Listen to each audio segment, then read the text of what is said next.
বন্ধু বান্ধৱীসকল মোৰ এটি নতুন ভিডিঅ'লৈ আপোনালোকক সকলোকে স্বাগতম জনাইছোঁ। মই এটা ৰিলকে বনাই লওঁ আৰু মই এইফালে একদম ধুনীয়াকৈ শাৰী এখন পিন্ধি ৰেডি হ'লোঁ আৰু গুণগুণো মানে ৰেডি হৈ আছে, তাইক মানে শাৰী পিন্ধাই আছে, যিহেতু মই শাৰী পিন্ধাব নাজানো। আৰু ভিডিঅ'টো আগলৈ চাই যাব, কেনেকৈ আমি ৰিলটো বনাম আপোনালোকক দেখাই যাম।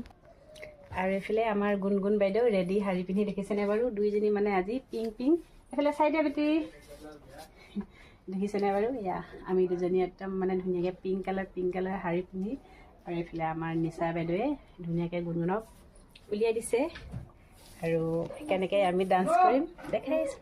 আৰু এয়া আমি দুজনী এতিয়া ৰেডি, আৰু এতিয়া আমি ধুনীয়াকৈ ডান্সটো শিকি লওঁ। দুইজনী মানে চেম হ'ব লাগিব যে, সেইটো কাৰণে চেম ড্ৰেছ পিন্ধিছোঁ। তো চেমে মানে ডান্সটো হ'ব লাগিব, সেইটো কাৰণে মানে ডান্সটো শিকি লওঁ। তাৰপিছত এইফালে আমি দুজনে এতিয়া মিউজিক